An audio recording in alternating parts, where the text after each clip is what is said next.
So we're going to start with absolute basics because I'm not sure where everyone is, and it's good to step back and review. So you have, I forgot, supplies. Let's check supplies. The difference between graphite and charcoal. Graphite, if you can get pretty dark with some of these graphite pencils, but you're not going to get a black. The darkest you're going to get is kind of a shiny charcoal gray. Where if you have a charcoal pencil, look at the difference in that blackness right there. Right? And I didn't even work as long as that. So this is cleaner to work with. The graphite is cleaner to work with because you don't get the dust. Charcoal is burnt wood. You know, it's going to have particles. It's going to get dusty. I especially like working with vine charcoal because it's so versatile. You can do quick lines and decide where you're going with something to kind of make tick marks and lay out, I don't know what this is. I wasn't thinking of anything. You know, something in between that. Also with vine charcoal, if you're going to be shading, it blends very nicely. Or you just kind of want to lighten, take it away. That's easy to do. So we'll probably start with the graphite today. You all have graphite. When you're talking about hardnesses, I'm going to borrow Christiana's because she was very sweet to do this. Not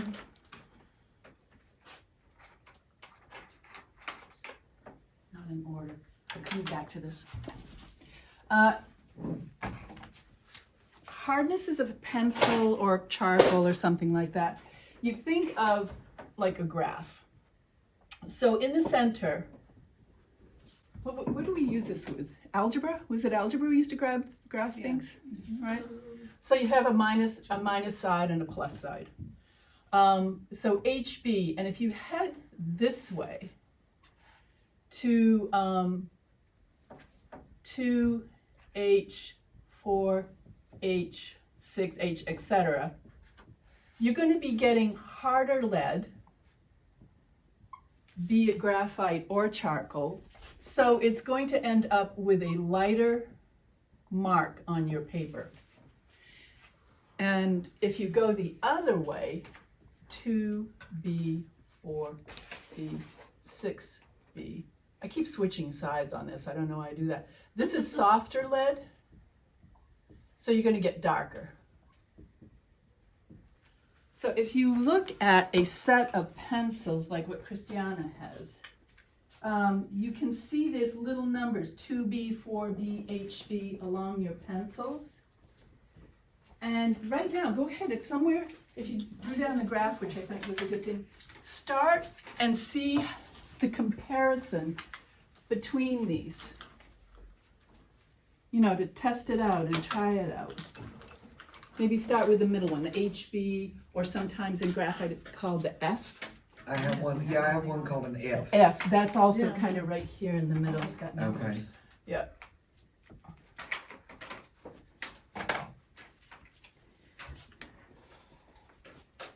The B actually stands for black and the H actually stands for hard, and I don't know why they do that, but How can you tell on one like this? that's ebony, right? Yeah. Yeah, I love these ebony. These are quite dark. These are more like the 6 or 8 Bs. Okay, all right. And if you notice, that's kind of what I have. Mine's a different brand because there's no wood in this. If you notice there's no wood, I get pure graphite. When you're getting into your charcoal pencils, I get it, sweetie. I get it. Oh, it's closer to you. Oh, God. Haven't been to the gym for a couple of days. No, I haven't. Oh, Yeah. thank you. I've been teaching, so I haven't gotten to the gym. With your softer charcoal pencils, and you have to sharpen these, often the wood is harder than the charcoal and it's apt to crumble. So I always do it over a waste can. There's a waste bucket over here, or a trash can, or whatever you want to call it. And do it slowly and concentrate on the wood if you're sharpening it. I like these sharpeners, which I think a lot of you have. They last a long time. You can actually replace the blade But we're Americans, and who does that? Yeah. They're always sorry. But you can get new refill blades. But they last for years and years, so. Thank you for that explanation, because you're in the art store and you're looking at all these pencils, and if you don't know what that means, it's What do I get? What do I do? Yeah. And they'll have little pads of paper there. Sometimes you can try it out. Yeah. But this understanding, I found that, So a number 2 pencil, like your standard number 2 pencil. Yes. Graphite. yeah, it's a 2B, It's right? a 2B. Okay. Yeah. So that it's a little softer, and that's your standard. Graphite, again, it'll get shiny if you want to do something else over it. Say you're doing watercolor, graphite works okay, but if you're going to combine it with another medium, like charcoal or pastel or something, you can't go over it very well because it's shiny. The nature of graphite is that it's a mineral and it just kind of flattens down and makes this nice smooth surface, where the charcoal pencil is very particled, and microscopically it kind of has angles and it can catch other things. Carrie, do you think we need to put anything underneath? Are we gonna be is there gonna be a lot of graphite? No, this is not going to be, we're going to work with graphite today, not the charcoal so much. Perfect. Okay. Pam has these wonderful pads. We have to come up with a new name. The picky pads? The purple crayon picky pads. But, yeah, I mean, we could use those at the time, or we have this paper, we just throw it out too. Paper. The days you have that. Yeah, the day if we start getting messy, they're great for collecting watercolor, dirt, charcoal. I'm using one right now. Yeah. If you guys do any kind of wet medium, they're lovely, and then you can even wipe your paintbrush off. paintbrush so you off, get a yeah. little They work water on. great for acrylic pouring too, That's because it. they soak up all that Exactly, excess. exactly, yeah. And then it just keeps her tables nicer. But, they are art tables and they're destined. But yours does a good job. So, questions on that? The other tool we have right now, we've got the kneaded eraser, which I talked about. And there's different brands, and a couple of the brands, sometimes when you get one with a set of pencils, I don't know if you got a kneaded eraser with this. Tricia, Yeah, I did, yeah. Is it a good one? I don't know which one came with it because this was older, Okay. but this one is super good. Like, Yeah. it's really soft. If And it's soft and it stretches well, mine's getting older, so you can see Yeah, it this starts one- breaking apart. I just opened this one. I think I've had it for a while, and I can't do anything with it hardly. There are different. It's almost like dried Play-Doh. Yeah, this is not one of the good. It's just They're not even a kneaded eraser. It's just a. The nice thing this about one I a have is very good. kneaded eraser is you can stretch it, and once you use it and gets dirty, the particles kind of go away. I don't know if they go out into the air or what, but they disappear somehow. And you can shape it. You can make a flat, wide area for erasing or highlighting. I use it more for highlighting rather than erasing mistakes. Or you can make it down to a fine point, and then you can erase little tiny things. So it's very versatile. I do also like gum erasers. This is just a little piece. It's an art gum eraser. You can break it off to get fine, sharp erasures. For graphite, Catherine, I think you had one. Oh yeah, can I just? Graphite, it's these magic rubs, plastic eraser. These are great for that too. They do work with charcoal as well. They're just a little messier. Like with the charcoal, the kneaded eraser will pick up some of those particles, take it away. This pushes them out, and then you've got all this crumbs of eraser and charcoal all over the place. But for graphite, they're great. How are your pencils working? You're trying out do you notice that difference? Mm-hmm. Good.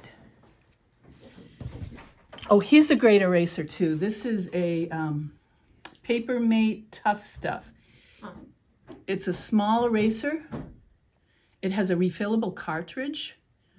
So it works great for details. So you buy one of the pen things and you can just refill it for detail erasing. It just leaves a lot of crumbs. This is because it's a white plastic eraser. It does leave the crumbs. So if you're finding crumbs, Don't wipe them away. Find a small brush, make sure it's pretty clean, clean it on a rag, and then just flick away the crumbs. It's just a stiff bristle brush. You mean on the paper? On the paper, yeah. Paper, yeah. If you see something like these are blending tools, paper tools. So if we're doing blending in charcoal, but you don't need a big area, like your finger's too big, you can do it with this. So it picks up the charcoal and moves it away. It works a little bit with graphite as well, but not quite as well. This probably already had charcoal in it. Okay, that's it. Tools introduction. This is masking tape. Actually, I bought a pack off, was it Amazon or at the dollar store or something last fall? Bought a whole pack for my watercolor classes and pastel classes, and it every time I pulled it off, it rips. You know how? Uh-huh. So I'm sticking to Scotch. Yeah. It comes off. It's nice and easy. Masking tape, if you leave it on something for a long time and it's receiving any moisture or heat, the glue will dissolve a bit and really hold on. So you don't want to leave it on more than a week or 10 days usually at the most. On Amazon, they have a brand that's called Artist Tape, and I recently tried it because Is that the plastic one? Yeah, my watercolors were getting ripped when I took the tape off, and it actually works pretty well, and it's not grossly expensive compared to the others. Right. Hint, sorry, anybody that does watercolor, if you want your paper dry, don't take it off when it's still wet at all. And as you're removing the tape, I even made a little YouTube video about it. Pull it off at a 45-degree angle away from the paper, Okay. and it won't rip. Yeah. Tips and tricks. Yeah, that's great. Experience. Or I'm brilliant. Either one. Take your choice. Brilliant. All right. Now we're ready to do some drawing. Any questions so far? I think I covered the materials. All right, we're going to start with 2 dimensions. Height and width. And later on we'll add depth. Of course, if you're drawing on a paper, there's no depth here. So it's the illusion of depth. So right now, what are some of our basic shapes? Circle. Circle. I draw, if you notice, when I start drawing, this finger's on the paper, and we're not writing, even though we have the same motions as writing. Poor Catherine, I'm picking on her earlier. Hold it a little differently, depending on how you do it, and hold it a little further back so that it's looser in your hand. If you're like this, it's going to be very tight. And we're artists now, so I'm going to loosen up. Also, a couple things about the physiology of the body is if you feel yourself, this is a very comfortable way to draw a curve. This is not. Our bodies don't work this way, right? See how uncomfortable it is? Our wrists, our elbows, our arms. So if you need a big curve, you draw a curve this way because that's the comfortable way. Turn the paper around. People get the paper in front of them and they're stuck right there. You can't move the paper. Yes, you can, Turn it upside down and do that curve so it works well. I'm not going to do it here. So what I'm going to do is I'm going to use my fingers and draw in the air until I feel like I have a pretty good circle here. So I'm going around, and when it feels pretty round, I'm going to just set the pencil down and kind of do a circle. There's something you could practice over and over, huh? It really helps Go ahead and let do your that. fingers, Catherine, Fingers on the paper. on the paper, yeah. And then feel like you can set it down.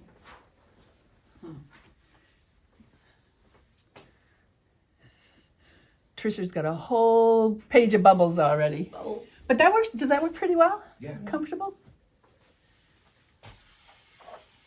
And if it's not quite right, if it's a little off, then just kind of do another one.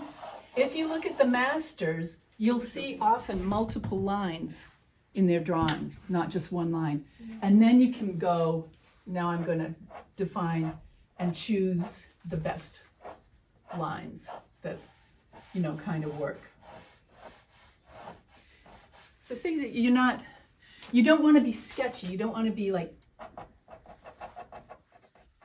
little kind of things like that. That's kind of, you want to be pretty bold, make a decision, go with it, because every artist is expressing themselves no matter what they're doing. And that personality comes through even in a circle. Next shape. Square. Square. Again, I'm doing the air drawing by running my fingers on the paper, bring it down. When it's pretty good, it wasn't pretty good. I'm looking at my paper obliquely here, so it's tricky. That's why it's really good to work on an easel, because you're looking perpendicular to what you're drawing on. Right now, let me see if I can do this. If I want to draw a circle, that came out pretty good. If I'm down here and I'm looking at this and I draw so it looks round, when I hold it up, it's not going to be round because my point of view is coming at an angle at it. And granted, we're at a table and we're kind of stuck at that right now, but that's why artists paint at easels. See it more directly. Okay, squares, easy peasy. Next shape. Are you doing that? Can everybody draw a square? Right? No, if we can draw these, we can draw anything. Next. Triangle. Oh, look at my wonderful triangle. And what else? Rectangle? Well, that's kind of a square. It's just elongated square. Circle. An oval is a circle stretched out. Stars, just a bunch of triangles. Yep. So right now, we have our basic shapes. You can draw anything with these. Two-dimensionally. Jane is like, really? Okay. What are we gonna do? We can combine them. All right, I need to think two-dimensionally. My brain is so trained to think three-dimensionally that I want to back off and really think two-dimensionally. I'm going to look at Audrey's thermos here. What do we see? Rectangle. Big rectangle here, right? Uh-huh. A smaller rectangle down here. Little kind of rectangle over here. Let's draw a thermos. Right? So now what you need to think about is the height as opposed to the width. So kind of estimate that. Jen, you got is that a charcoal on your head already? Probably. Yay! You make up. I've got that under my eyes every morning. Yeah, did I get it? And Yeah, you're good. Okay. kind of smaller at the bottom, kind of across. A little rectangle over on this. I'm pretending that I'm looking at it from here. Right, so we have a basic shape. Oh, and there's a little tiny rectangle coming off from it this way. Whoops.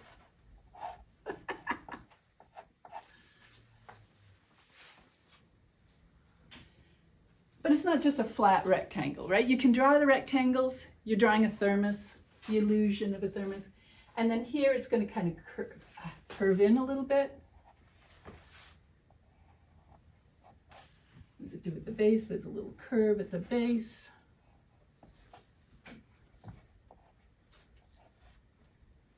The handle curves. Kind of pull it all together.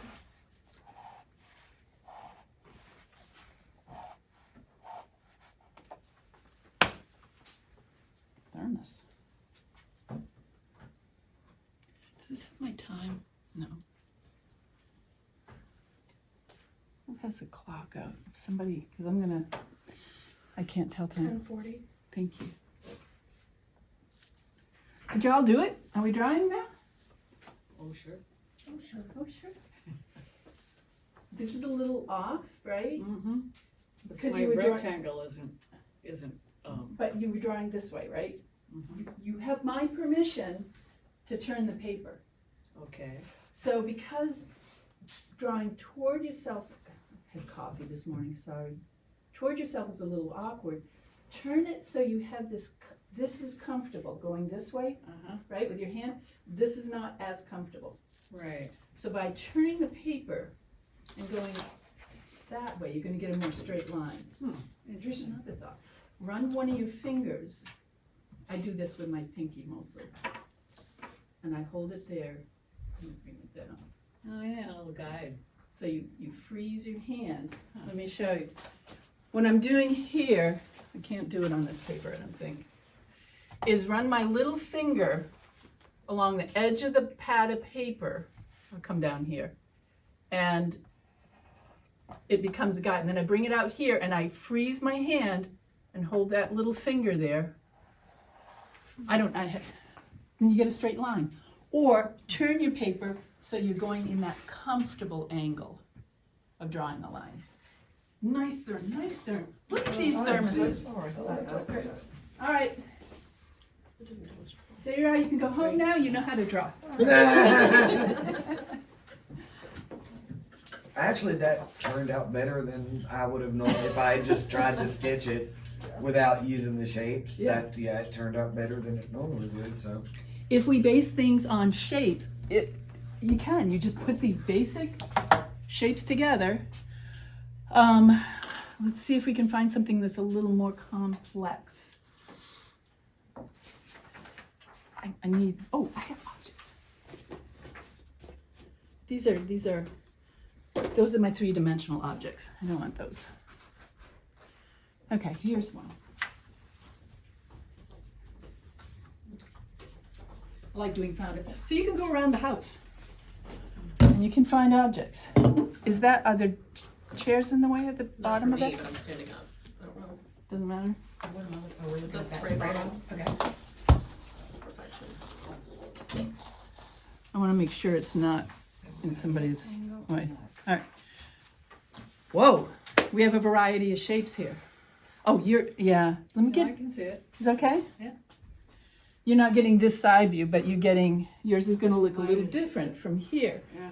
See, you've got rectangles, kind of maybe a long triangle. Uh-huh.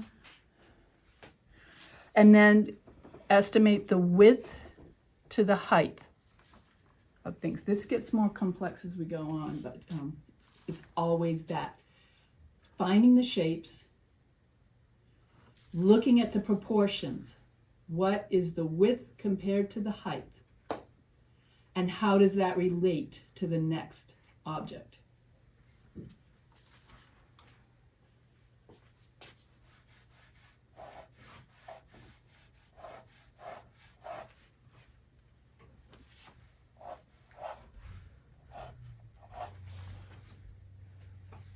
I ran out of room already. Anybody else do that? Yeah. Yeah, ready? Oh, how do you get the middle? That this is like for a lot of you, right? That spot's in the middle. Once you have your main rectangle, go ahead and draw a line through the center. And that's going to tell you the center of the whole object. So you'll know how to set this triangle in the center on top of that rectangle. What's the height? About double, about. So for me, the top, this red, whatever that is, it has to be equidistant on both sides of that center line. And then from here, I can just connect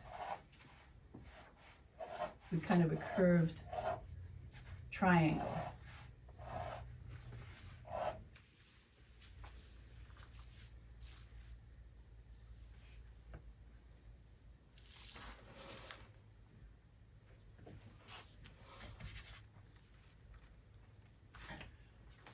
This top, especially for you in the front, there's kind of a rectangle here and then kind of a triangle stuck on the back.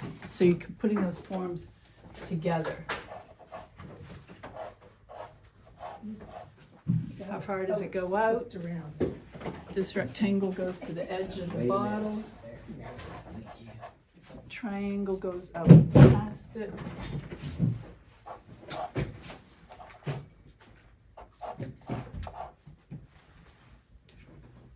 A little rectangle out here.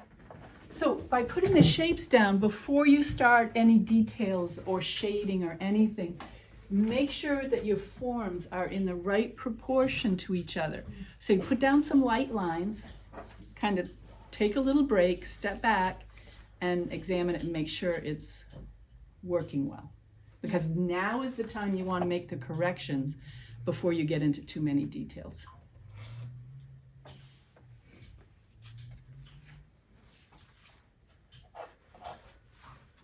The form is the most important thing, not the details. A lot of us get very tied up in our details before we have good, solid form. I messed that up already.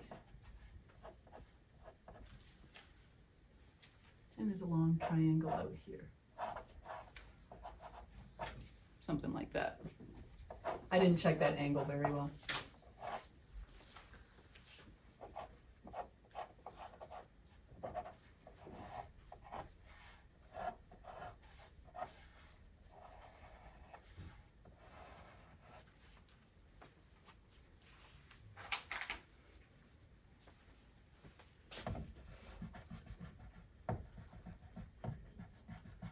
Just doing this so you can see it a little better. Now, if somebody had set the bottle like that in front of you before, you might have gone like, ah, and you try to draw it and something's wonky and, you know. But now by just thinking these very simple shapes and stuff, I can see this is too big. I should make that smaller. This would be the time to do that before I go on. But by combining those simple shapes and knowing that you can use your hand, you can make. That's trickier because you're straight on, aren't you? Yeah. She's got it and she's looking at the spray. It's just like a little circle and it's all coming at her. Mine's tricky too, because You're at an really angle. struggling with the top. Yeah. It because you're in perspective. But that's good. That looks pretty good. Just play with it. It's just for fun. It's not, this is not serious. Nice. Nice.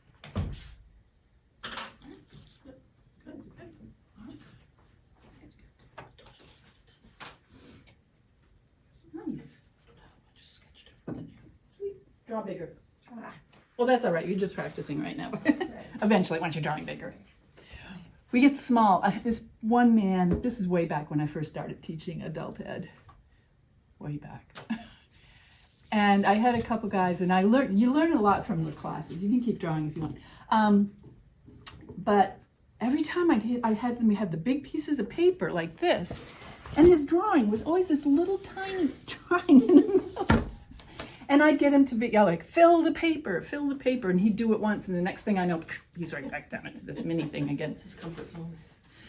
It was, I guess, he just, habits. Sometimes the way we look at things, we've gotten ourselves into strong habits of the way we see and perceive things. And as we get older, it's harder to step back, break those perceptions, and create new ones.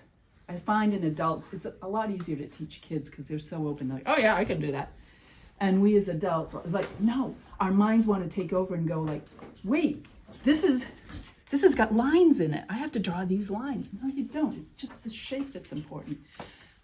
Basic things like that.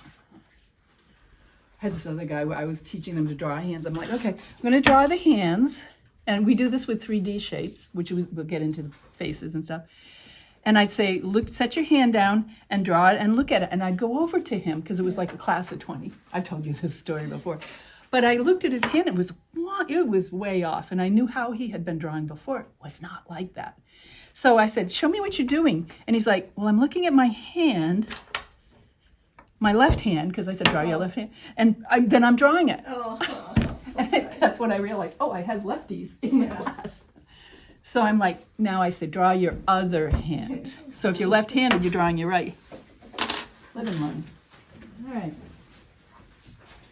Do you have, we ready? How many did not? I forgot it, but I have it on the phone. Is there one nearby that you can share possibly, or? What did you ask? I sent out something to you. No, no. Sorry. I'm so impressed by people that can still use printers. That aren't in the garden right now. I want to see the sculpture you made out of that, Brandon. Turned out pretty cool, actually. This is my Chinese tea. I'm drinking that instead of coffee because otherwise I can't draw at all. Share, share. All I right. guess that makes sense. Here, I can do it. We have that, and I'll do it from here. Partially why I have a small computer is so it will travel with me anywhere. One of my brothers got my mother an iPad this a few years back. It's the size of my computer, her iPad. She got so she couldn't even hold it up anymore. She's almost 97 when she passed last summer, so she's like, I can't hold it. Why do you need it? I wish my mom had never gotten one. Really? My Yeah. mother loved doing the research. My mother's in her mid-80s, and she plays solitaire for hours on Yeah, end. it's addictive. Show her some Yeah, other she's addicted games. to it. Yeah. It's very relaxing. They design it to be addictive. Yeah. Yeah, you do. My mother would do, because she was an educator as well, so she'd do research and she loved it. She's like, what about this? I'm like, Mom, Google it. My mom's in the beginning stages of dementia, and when she falls into something like that, she'll She just gets stay stuck. there. Goes. And yeah, it's not. I don't think it's good for her. Yeah, because she needs variety to keep her brain going and learning new things. That's why I like that Duolingo. I mean, I'm using it right now just to keep my French and my Spanish going, but it makes you think. You have to remember. Yeah. Short-term memory, it works on that. I'm like, oh, this is not just about the language. Sorry, I get off on tangents. I I do. So, let's look at this cat, Which the one? black one, The black one. because he's pretty simple. Those are some pretty basic shapes. Ta-da! Why do you think I chose these pictures? I asked people to bring in their own pictures, and they'll bring in these details. You know, it's like, no, we need something very simple. These are, what do they call it when they're just the cutout of the Silhouettes. silhouette kind of thing? Yeah. So they're isolated and they're clear to see. Not a lot of details on here. Like if you look at the beagle, a lot of people will start looking at the surface details. It's dark here. It's, you know, and his coloring, the dark back, the middle tone on there, it has nothing to do with his form. Yeah. We have to think form first. So we'll start with the cat. What are your thoughts? The tabby or the black one? The black one. We're on the black one. Okay. Square head. Square? I see certain, well, kind of a circular. Square or circle. Oval, Either squarish. one works, right? Either It's a one. little I'll of, clean my it's a little of glasses. everything. No, you're right. But I we think it's gonna we shrink. might start with the head because we can use the size of the head as a measuring unit for the rest of the body. A lot of times people will go like, okay, here's the body. Sorry if I'm in your way. And oh, I have a head up here. You know, because they're not considering the proportions. So if we start with a head, I'm going to do circle. I don't know why. I'm just going to do circle. Do my circle. And then he's got, see, I'm ignoring the ears right now. It's kind of a misshapen, I'm going to look at angles too. I hadn't mentioned angles. There's an angle line comes off here, and then an angle about halfway up on his head. Right? So we find the placement of those with the tick marks, and then how this vertical line here is not quite as big as his head. See how we can use the head as that measuring Yeah. unit? So it's not quite as big, and then it heads down in like a 45-degree angle. Then you've got that larger rectangle kind of coming off. This, you don't want to do this. This is not a good way to draw. So I tell people we did plein air yesterday.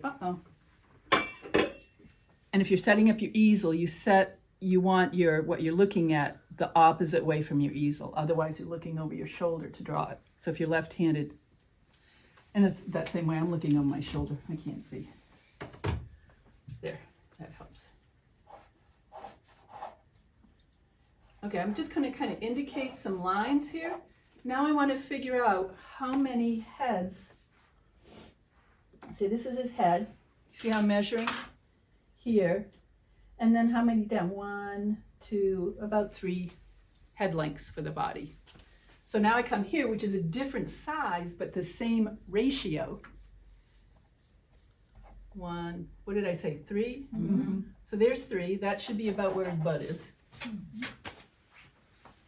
So I have a couple rectangles. This is a weird rectangle. Couple rectangles. And the circle. And that's his major form. The legs are kind of smaller rectangles, or you can see you can fit it into a little triangle. Where does it come off from? It comes off about halfway here. Comes off here. Oh, I didn't measure again, so I measure size the head without the ears from here to about there. So see how we're using each aspect of the drawing in relationship to the other aspect. You can use one thing to help you with the other. And you compare them and you go back and forth. Make sure that they're working. There's a tail starts about there.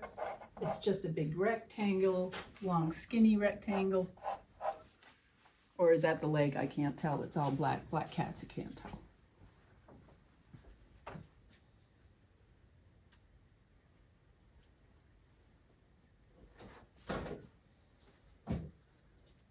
Susan, time? Oh, it is, oops. Just 2 minutes to 11. Thank you. We got an hour. Okay. We're going to get through a lot today. We're moving right along. And then at this point, when you have these shapes down, try to see it yourself, not just copy mine. Because you're not going to be with me all the time. I like to get people to learn the fundamentals so they can go out and do it on their own. I am not okay, everybody, add this much color and this much color and make this brush stroke. You want to make your own. So this is the point where you step back and make any adjustments you might need. If you decided on a square for the head, that works just as well.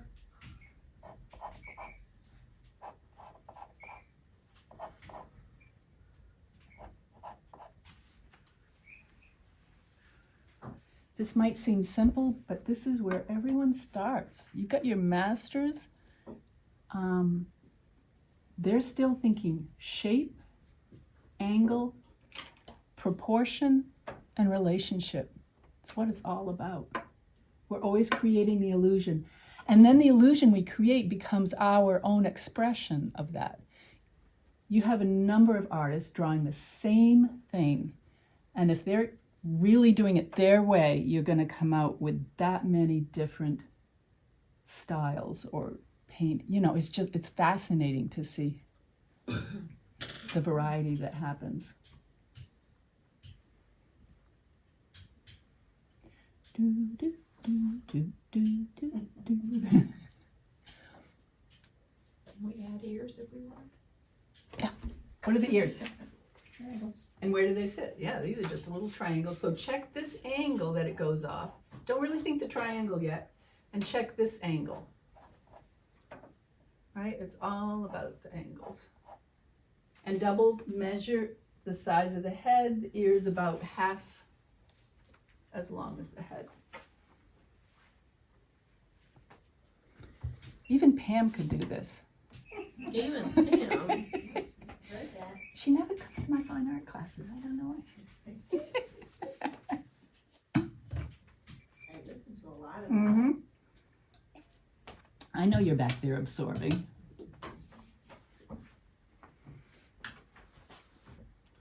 There's one lady that is a studio member, and she'd come in when I'm doing the pastel class and be back there just on her own, painting pastels. Wish I thought.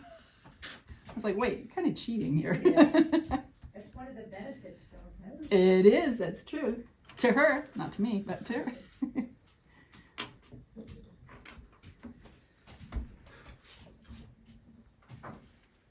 How are we doing? So check It's a your- reasonable facsimile of a cat, which is better than I could do when I got here. That's all we're doing. There's 1,000 ways to approach it.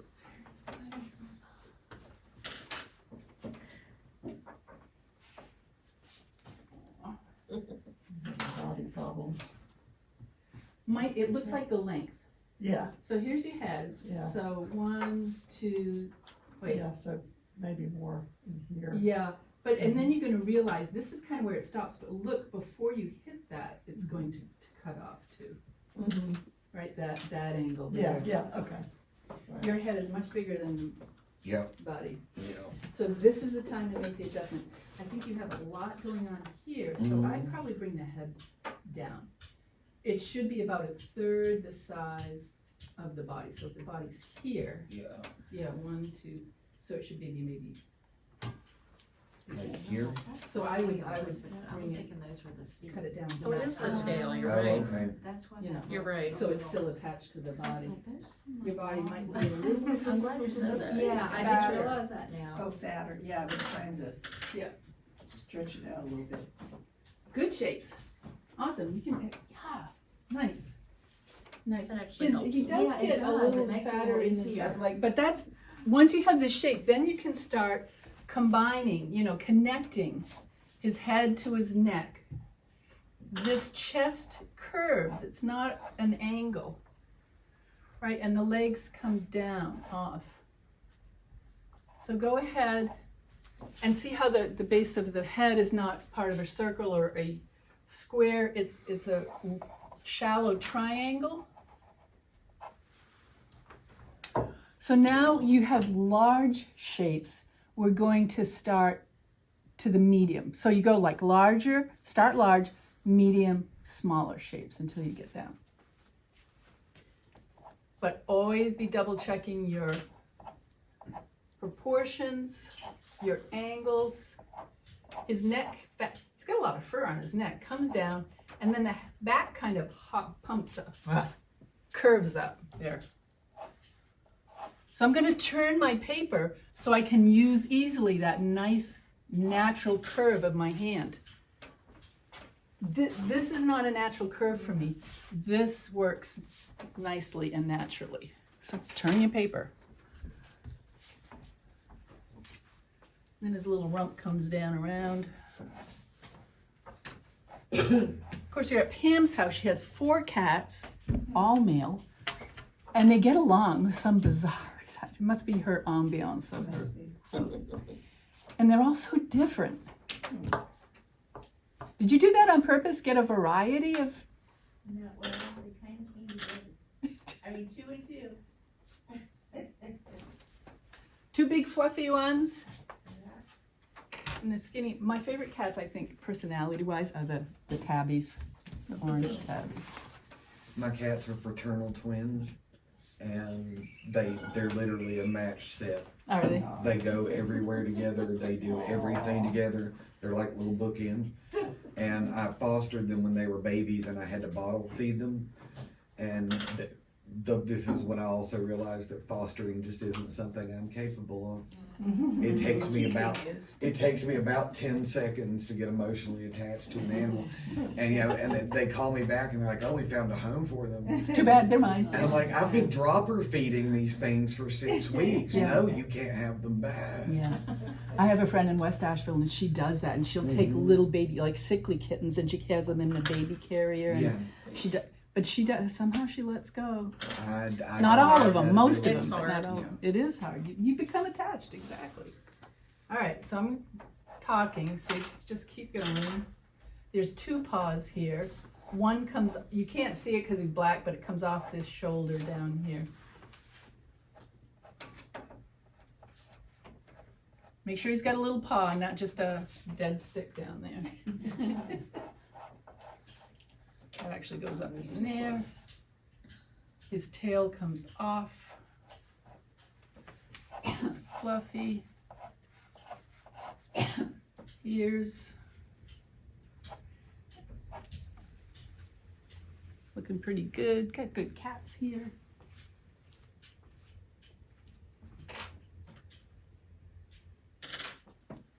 And then, sorry, he's got a black face, but placement of the eyes is vital. You know, measure where on the head those eyes are going to be and what's the size of them in relationship to the head. You got two done already. Look at you. Proportions or I think those are great. okay. Yeah. I couldn't tell if the body was too long. I mean, if you measure it, it is. It might look big there, but sometimes that's why we have to look at things. By looking, we control what our mind thinks about it, what it wants to do. I've been reading a novel and it says, don't believe everything you think. That's Good one. that's one of the main Good phrases one. of one of the main characters is don't believe everything you think. Because again, as adults, we're trained to think a certain way, and sometimes to create good art, we have to break that and start thinking another way. And that's good for us as we age. Not that Christiana has to worry about this now, but learning new things is vital at all stages of life. My guy needs a little more butt. He's kind of lost his butt here. Anybody figured out the eyes yet? Looks like it's about halfway down on the head. So before I even draw the eyes, I'm just going to draw a line through halfway so that my mind doesn't take over and make me do something else.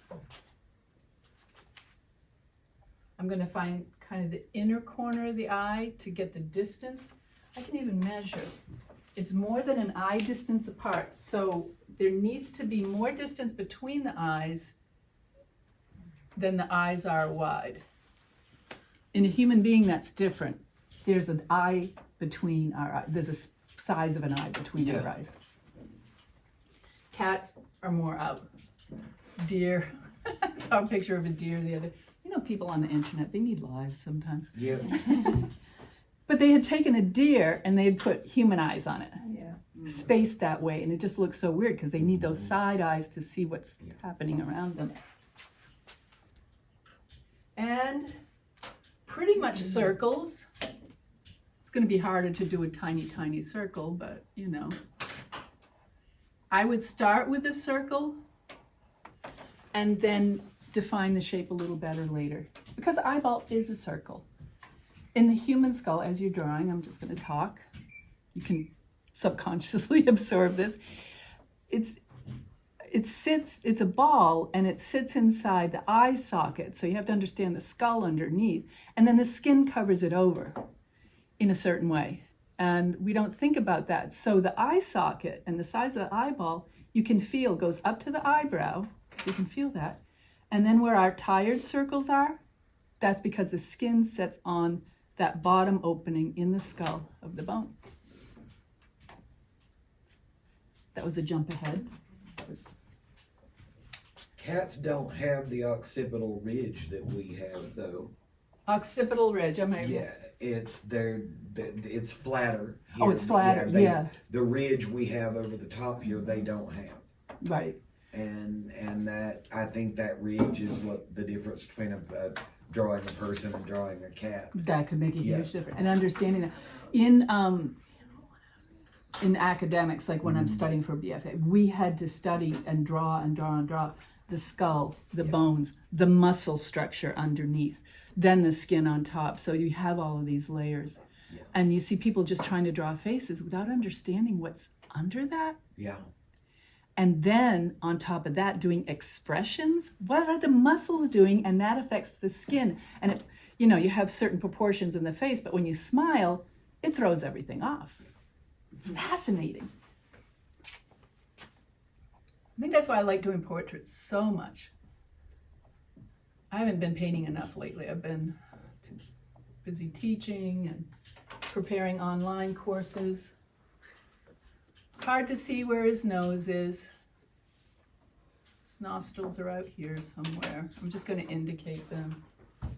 little tiny mouth.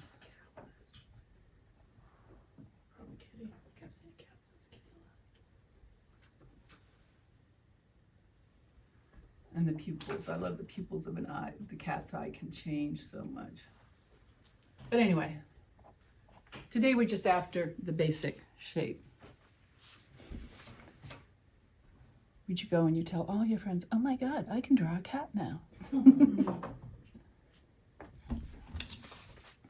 Curious cat. It's a curious cat? Yeah. It's a good cat. Aw. Baby. Yeah, I mean, we haven't shaded him, so it looks different than the picture because the picture is all black, but we're not gonna shade today. Yeah, this is tricky where one goes behind the other Yeah. and you can't see which one Yeah. goes where and stuff like that. Really nice. Yeah, I thought that one was in front, but it's actually back, so. And that drawing from life is better than drawing from a photograph because it flattens everything out, it messes up the shading. These are really nice. What do you think? It looks a little like boogie eye, right? I think, see the pupil to me, I think it's kind of a vertical Oh, instead of round. instead of around like a human. This gives him kind of, no, you don't have to just make it longer, you know? And it is, I think it, Huh? a little bit small, it looks a little big Fix it. up and down. Okay. Trying to fix it. It's not a fixed thing. Yeah, this is not supposed to look human. It's just an observation. Let's see, I'm gonna show it, come on. This one, you showing? I wanna show the, nice. Oh, wow. Yeah. Wow. Impressive. Thank you. I partially chose it because it's dark enough for everybody to see off at a distance. I don't, this one's kind of hard to see from a distance, but Nice. I'm just randomly, I'm not choosing necessarily. I don't choose yours, don't be offended, please. Oh, it's hard when you get into these art competitions, which helps build your reputation for me, you know, and for teaching and stuff. First timers get so upset when they don't get accepted, but it's so subjective. It's up to the judge. That day. That day, I've judged shows, and sometimes, I mean, there's certain criteria I'm looking for, but then I can look at it one day, and I've done this, choose the top 10, what I think, you know. Another day, I might choose different ones. Interesting, yeah. Yeah. Yeah. So, and then I'll try to blend them. But these poor people, they get so upset because mine didn't get chosen, I'm no good. No, it's not about that. It's about the judge. And some judges choose things that are their style. Yeah. Where a trained, like educated, sorry, that sounds awful, but somebody who's educated in the arts looks at all these criteria, you know, proportion, composition, value, all these layers that come in. All right, we've done, oops, not a touch screen, not a touch screen. Time